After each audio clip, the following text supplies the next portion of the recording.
नमस्कार, मी ईशा जगताप. हितगुजमध्ये आपलं स्वागत आहे. या विशेष कार्यक्रमात आपण आरोग्यविषयक मार्गदर्शन मिळवतो थेट तज्ज्ञ डॉक्टरांकडून. आपल्या शरीरात ऑक्सिजन, पोषण द्रव्य आणि संप्रेरक प्रत्येक पेशीपर्यंत पोहोचवण्याचं महत्त्वाचं काम करतं आपलं रक्त. ते शरीरातील टाकाऊ पदार्थ बाहेर काढतं आणि शरीराचं तापमान नियंत्रित ठेवतं. त्यामुळे जर रक्तासंदर्भात आपल्याला काही आजार झाला तर मग हे संपूर्ण कार्य कोलमडतं. पण काळजी नसावी, कारण आज आपण रक्ताच्या आजारांवर अत्याधुनिक उपचार जाणून घेणार आहोत. त्याविषयी आपल्याला मार्गदर्शन करणार आहेत डॉक्टर गिरीश बदरखे. नमस्कार डॉक्टर, आपल्या कार्यक्रमात स्वागत आहे. नमस्कार. सुरुवातीला आपल्याला डॉक्टरांची सविस्तर ओळख करून देते. डॉक्टर गिरीश बदरखे हे महाराष्ट्रातील सर्वात मोठ्या चॅरिटेबल हॉस्पिटल असलेल्या SMBT हॉस्पिटलमध्ये रक्तविकार, कर्करोग आणि BMT म्हणजेच बोन मॅरो ट्रान्सप्लांट तज्ज्ञ म्हणून कार्यरत आहेत. त्यांनी आजवर 450हून अधिक बोन मॅरो ट्रान्सप्लांट्स केलेले आहेत. त्यांचा रक्ताचे विकार तसंच रक्ताच्या कर्करोगांवर उपचार करण्यात हातखंडा आहे. CAR-T सेल थेरपी तज्ज्ञ म्हणून ते नामवंत आहेत. हेमॅटॉलॉजिकल आजारांशी संबंधित क्लिष्ट आणि जटिल शस्त्रक्रिया उपचार त्यांनी आजवर केलेले आहेत. सध्या ते SMBT हॉस्पिटल इथे पूर्णवेळ कन्सल्टंट म्हणून कार्यरत असून ग्रामीण भागात वेगवेगळ्या माध्यमातून सर्वसामान्य रुग्णांपर्यंत पोहोचून ते रुग्ण सेवा देतात. आता आपण अजिबात वेळ न घालवता त्यांच्याकडून मार्गदर्शन मिळवणार आहोत. डॉक्टर, आज आपण रक्ताच्या विकारांबाबत बोलणार आहोत. खरं तर रक्ताच्या विकारांवरील उपचारांविषयी बोललं जातं तेव्हा सर्वात अधिक आधुनिक उपचार म्हणून नाव समोर येतं ते बोन मॅरो ट्रान्सप्लांटचं. बोन मॅरो ट्रान्सप्लांट म्हणजे नेमकं काय डॉक्टर? बरोबर. तर रक्तांचे जे आजार आहेत, म्हणजे कॅन्सर असतील, म्हणजे कर्करोग, रक्ताचा कर्करोग असेल किंवा रक्ताचे इतर आजार असतात, जसं काही अनुवंशिक आजार आहेत ज्यामध्ये रक्त बनण्याची प्रक्रिया खुंटते, जसं थॅलेसिमिया आहे, सिकल सेल ॲनिमिया आहे किंवा एप्लास्टिक ॲनिमिया नावाचा एक आजार असतो. तर अशा आजारांमध्ये बोन मॅरो ट्रान्सप्लांट हा अत्यंत महत्त्वाची उपचार पद्धती आहे. अतिशय आधुनिक आणि आता बऱ्याच रुग्णांसाठी ही वापरली जाणारी उपचार पद्धती आहे. ट्रान्सप्लांट म्हटलं की जनरली असा एक प्रचलित समज आहे की इथे एक शस्त्रक्रिया आहे, पण बोन मॅरो ट्रान्सप्लांट ही ॲक्च्युली कुठलीही शस्त्रक्रिया नाही. ही पूर्णपणे एक मेडिकल प्रोसिजर आहे ज्याच्यामध्ये हायडोस किमोथेरपी देऊन जो एक्झिस्टिंग डिफेक्टिव्ह बोन मॅरो किंवा ज्या स्टेम सेल्स आहेत खराब झालेल्या किंवा ज्यांनी कॅन्सरनी ग्रसित या स्टेम सेल असतील किंवा निकामी झालेल्या स्टेम सेल असतील यांना पूर्णपणे नष्ट केलं जातं आणि एकतर डोनरकडून घेतलेल्या स्टेम सेल किंवा रुग्णाच्याच कधीकधी स्टेम सेल वापरून आपण हे बोन मॅरो ट्रान्सप्लांट करतो. तर या पेशी पुन्हा stem cell, bone marrow transplant म्हणजे ॲक्च्युली हे स्टेम सेल ट्रान्सप्लांट आहे, म्हणून आपण स्टेम सेल घेतो आणि त्या रुग्णाच्या असू शकतात, मराठीत काय म्हणू शकतो आपण, मूळ पेशी म्हणू शकतो, ज्या मूळ पेशींपासून आपल्या रक्ताच्या विविध पेशी तयार होतात, जसं लाल रक्तपेशी आहेत, पांढऱ्या रक्तपेशी आहेत किंवा प्लेटलेट्स आहेत. तर या पेशी आपण डोनरकडनं घेऊन किंवा रुग्णाकडनं स्वतःच्याच घेऊन त्या रुग्णाला पुन्हा दिल्या जातात. जसं एक ब्लड ट्रान्सफ्युजन आपण देतो त्याच प्रकारे ह्या पेशी रुग्णाला दिल्या जातात. आणि या दिलेल्या पेशी ज्या स्टेम सेल आहेत, या सेल्स पुन्हा रक्त बनवण्याची प्रक्रिया सुरू करायला एक 2 ते 3 आठवडे हा अवधी लागतो. आणि ती रक्त बनण्याची प्रक्रिया पूर्ण सुरू झाली आणि पूर्ववत पेशी दिसायला लागल्या रक्तामध्ये, त्याचं हिमोग्लोबिन वाढलं, WBC वाढलं आणि प्लेटलेट्स वाढलं, तर तेव्हा आपण म्हणतो की हे ट्रान्सप्लांट यशस्वी झालेलं आहे आणि त्यानंतर आपण रुग्णाला मग डिस्चार्ज करू शकतो. म्हणजे एक साधारण आपल्या ज्या मूळ पेशी असतात त्यांचं ट्रान्सप्लांट म्हणजेच बोन मॅरो ट्रान्सप्लांट, काय म्हणतो आपण त्याला, प्रत्यारोपण, अस्थिमज्जा प्रत्यारोपण, म्हणजे आपलं रक्त शुद्धीकरण असं सुद्धा आपण त्याला म्हणू शकतो. म्हणजे करेक्ट. म्हणजे रक्त जे खराब झालेल्या पेशी आहेत त्या पेशींना आपण रिप्लेस करून मग त्या पेशी नवीन रक्त बनवतात, अर्थात ते रक्त शुद्ध झालेलं असतं.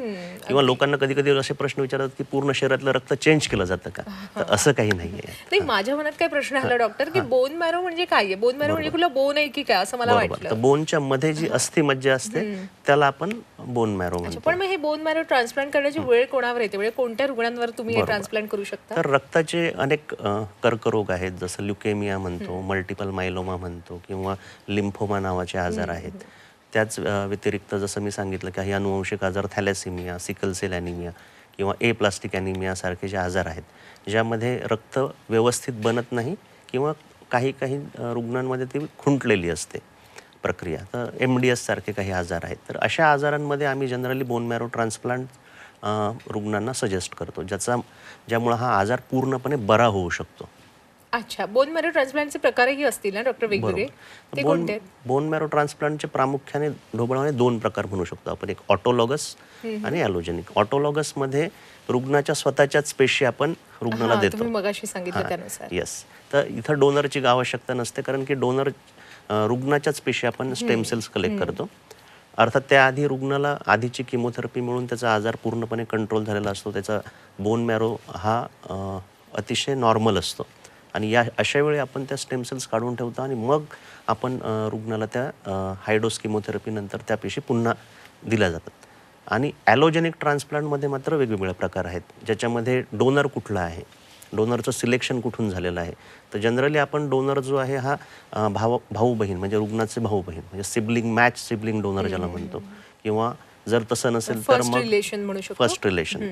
आणि जर तसं नसेल तर मग आपण रजिस्ट्रीज आहेत वेगवेगळ्या, जिथं मॅच्ड अनरिलेटेड डोनर्स आपण मिळू शकतात, जे स्वेच्छेने डोनेट करायला तयार असतात आणि रजिस्टर्ड असतात विविध डोनर रजिस्ट्रीजमध्ये. आणि एक आहे हॅप मॅच, जे आता प्रचलित खूप झालं आहे, जेव्हा अगदीच डोनर मिळणं शक्य नाही, कारण की आपली फॅमिली साईज आपण श्रिंक होत चालली आहे. तर जनरली असं आपण समजतो की 4 भावंड असतील तर त्यातील एक भावंड हे मॅच होऊ शकतं रुग्णाला.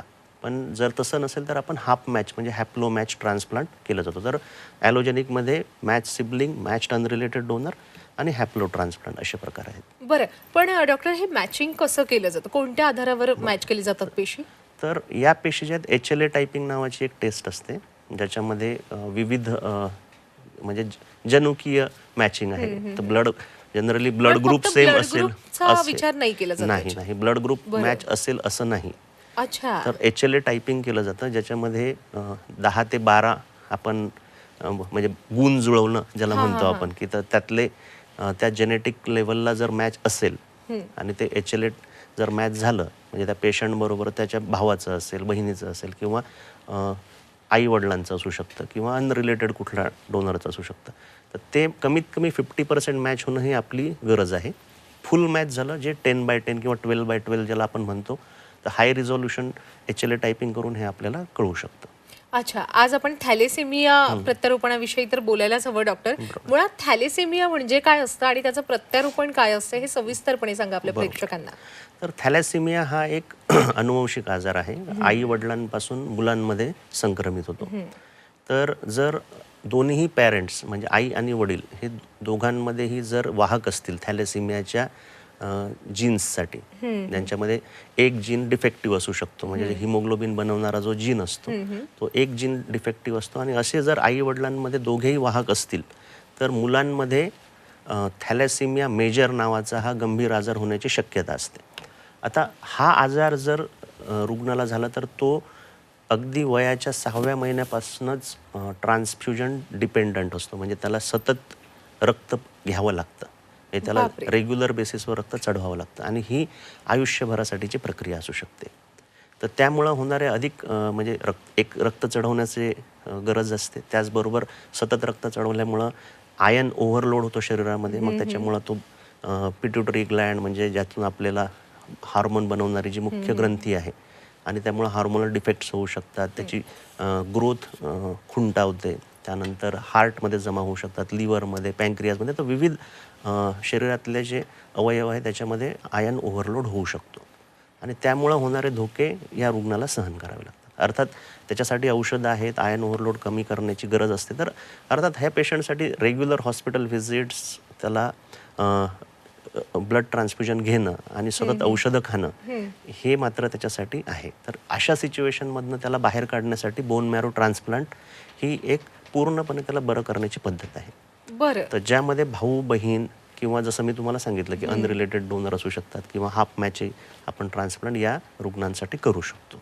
पण डॉक्टर एक नाही कळलं, आता बोन मॅरो ट्रान्सप्लांट विषयी आपण जेव्हा सांगितलं तेव्हा आपण म्हणालात की रुग्णाला रक्तपेशी द्याव्या लागतात, मग त्या इतरांच्या असतील किंवा त्याच्याच शरीरातल्या द्याव्या लागतात. आणि थॅलेसेमियामध्ये आपण सांगितलं की त्या रुग्णाला सतत रक्त चढवावं लागतं. बरोबर. पण मग काय संबंध आहे दोघांचा? बरोबर. आता बेसिकली त्याला रक्त चढवण्याची गरज यासाठी असते की त्याचं हिमोग्लोबिन कमी राहतं, स्वतःच्या रक्त. त्याचं स्वतःचं हिमोग्लोबिन कमी राहतं, कारण की त्याच्या शरीरात आई वडिलांकडनं आलेले दोन्ही जीन, एक डिफेक्टिव्ह जीन दोघांचा जर आला तर दोन्ही त्याच्यासाठी डिफेक्टिव्ह जीन्स आहेत. त्यामुळे हिमोग्लोबिन म्हणावं त्या प्रमाणात तयार होत नाही. मग अशा रुग्णांचं हिमोग्लोबिन 4, 5 किंवा खूप कमी राहतं, जे विच इज नॉट कम्पॅटेबल, म्हणजे पूर्ण त्याच्या वाढीसाठी जी आवश्यक हिमोग्लोबिन बरोबर आहे आहे. तेवढं ते नसतं. मग अशा वेळी ते हिमोग्लोबिन वाढायचं कसं, तर मग आपल्याला ट्रान्सफ्युजन घ्यावं लागतं.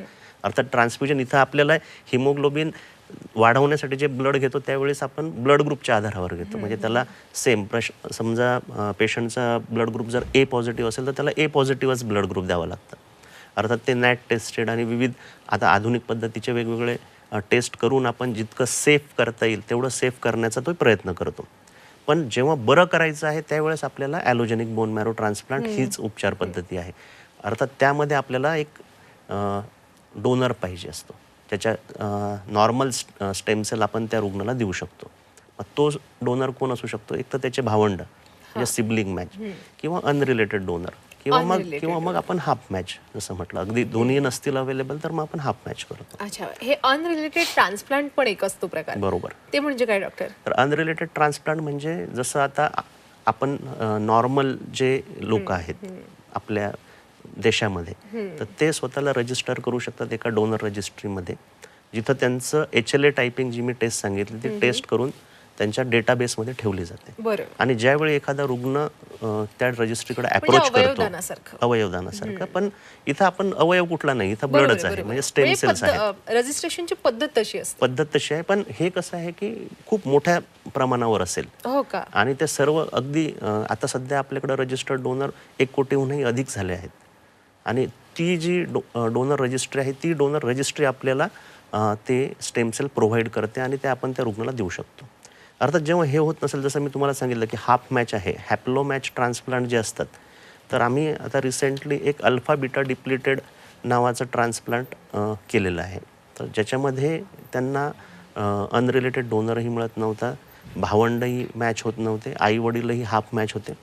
तर अशा वेळी तिच्या वडिलांकडनं आम्हाला स्टेम सेल घ्यावे लागले. पण जेव्हा हाफ मॅच करतो तर हाफ मॅचमध्ये रिस्क खूप जास्त असते, कारण अदरवाईज थॅलेसिमिया हा रोग कॅन्सरसारखा दुर्धर, म्हणजे कॅन्सरसारखा आजार नाही आहे की जो कुठली ट्रीटमेंट केली नाही तर पेशंट दगावेल. अच्छा. तर इथं ब्लड ट्रान्सफ्युजन किंवा ट्रीटमेंट घेत राहिलं तर पेशंटचं वयोमर्यादा अगदी 40 ते 50 वर्षांपर्यंत पण व्यवस्थित राहू शकतात. पण मग आयुष्यभर त्यांना ट्रान्सफ्युजन डिपेंडंट राहते. तर अशा सिच्युएशनमधनं बाहेर काढायसाठी त्यांना ट्रान्सप्लांट सजेस्ट केलं होतं. तर मग त्यांना हॅप्लो मॅच असल्यामुळं प्रश्न होता आणि ती रिस्क त्यांना भीती वाटत होती.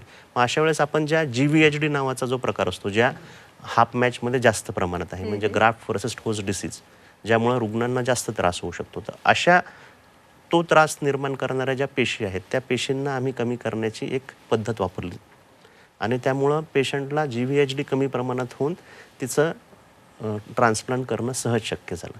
आणि आता जवळजवळ 5-6 महिने झाले ती ट्रान्सफ्युजन इंडिपेंडंट आहे आणि तिला त्याचा चांगला फायदा झाला आहे. बरं, वा. तर ही आहे हॅप्लो मॅच, जिथं अल्फा बीटा डिप्लिशन केलं जातं.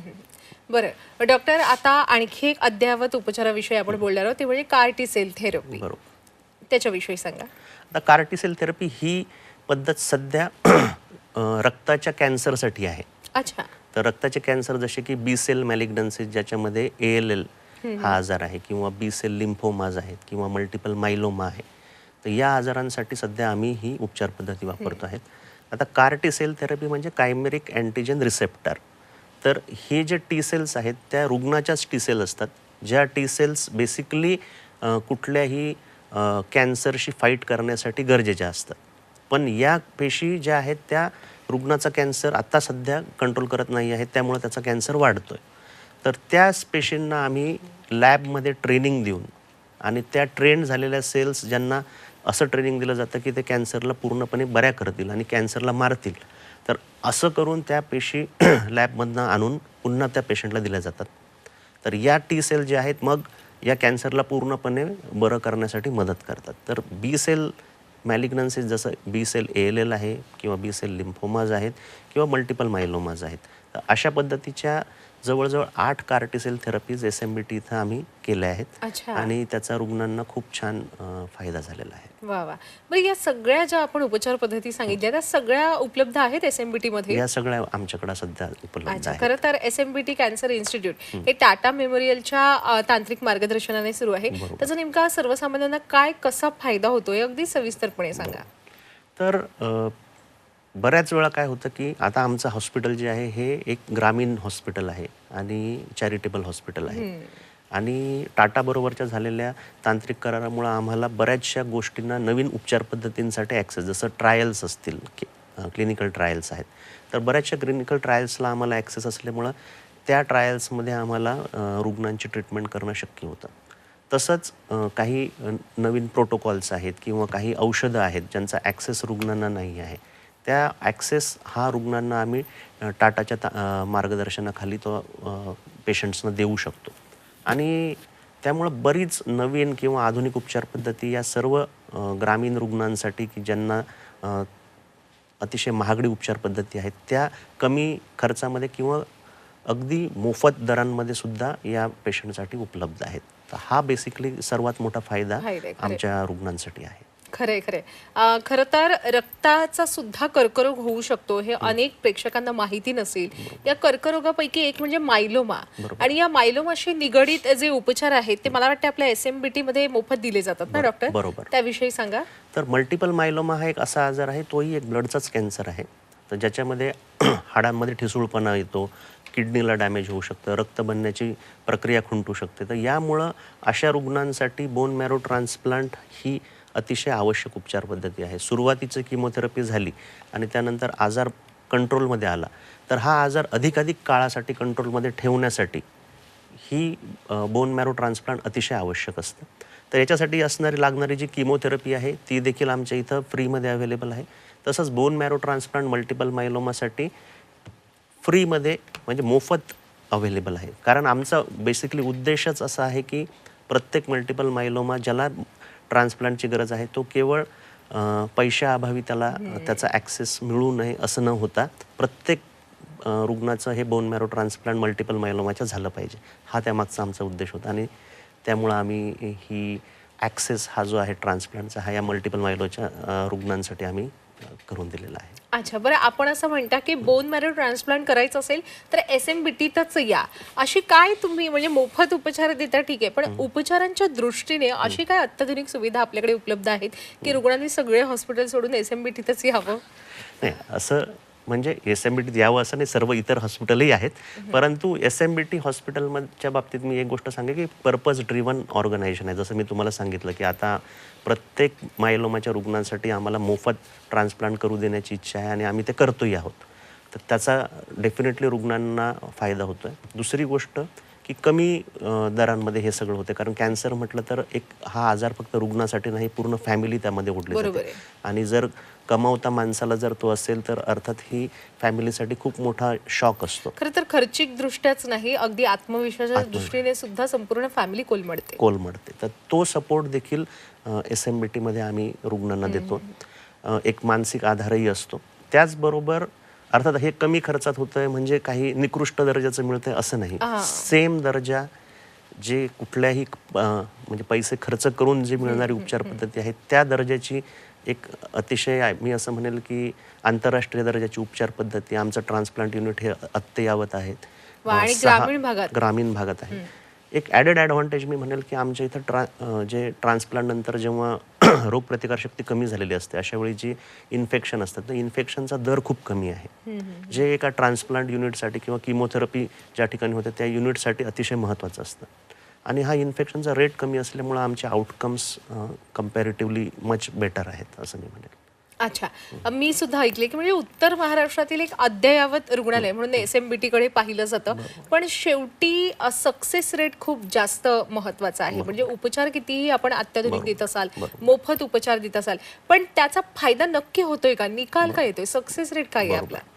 तर ऑटोलॉगस ट्रान्सप्लांट ज्या झालेल्या आहेत त्या ऑटोलॉगस ट्रान्सप्लांटमध्ये जवळजवळ 90 ते 95% रुग्ण हे पूर्णपणे बरे झाले आहेत आणि ते आमच्या रेग्युलर फॉलोअपमध्ये आहे. ॲलोजेनिक ट्रान्सप्लांटमध्ये जवळजवळ हा रेट 80 ते 85% आहे. अर्थात ल्युकेमिया किंवा या इतर आजारांमध्ये हा रिस्पॉन्स रेट थोडा कमी असतो, कारण की रिलॅप्स होण्याचे चान्सेस असतात. परंतु तरी देखील जवळजवळ 80 ते 85% रुग्णांमध्ये ॲलोजेनिक ट्रान्सप्लांटच्या अतिशय चांगला रिस्पॉन्स आहे. आणि ट्रान्सप्लांट रिलेटेड मॉर्टॅलिटी हा सगळ्यात महत्त्वाचा भाग असतो, कारण की ट्रान्सप्लांटमुळे होणारे कॉम्प्लिकेशन जे आहेत हे खूप जास्त असतात. तर आमच्या इथं transplant related mortality is close to 15%, अच्छा, विच इज बरं. Very quite significantly low. अच्छा, ओके. कमी आहे, अतिशय कमी आहे.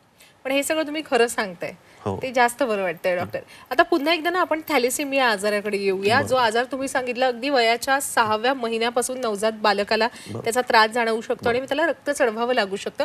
डॉक्टर, गर्भधारणेच्या वेळी नाही लक्षात येत की आपल्या बाळाला थॅलेसेमिया जडण्याची शक्यता आहे? खूप चांगला प्रश्न आहे, कारण की जेव्हा पॅरेंट, जसं मी सांगितलं की आई आणि वडिलांची ही टेस्ट, म्हणजे जे तरुण वयातील आई वडील असतील अशा वेळी जर किंवा लग्नाच्या आधीच जर ही टेस्ट केलेली असेल, पहिली गोष्ट की हा प्रिव्हेंटेबल आजार आहे. हो का? कारण की जर आई आणि वडिलांचं जर टेस्ट केली असेल आणि त्यातील एक जण नॉर्मल असेल तर मुलाला थॅलेसेमिया होण्याचा चान्स अतिशय कमी असतो. आणि जर दोघेही कॅरियर असतील तर मुलांमध्ये थॅलेसेमिया होण्याची रिस्क ही वाढते. तर वाढते की बाय डिफॉल्ट तो येतोच आजार? नाही, 25% रिस्क असते. तर यामध्ये आपण एक करू शकतो की गर्भधारणेच्या वेळी काही टेस्ट आहेत, तर त्या टेस्ट करून आपण पाहू शकतो की या गर्भाला थॅलेसेमियाची लागण झालेली आहे का. आणि तसं असेल तर मग आपण तो निर्णय त्या पॅरेंट्सवर सोडू शकतो की whether they want to continue that pregnancy, की त्यांना ती गर्भधारणा थांबवायची.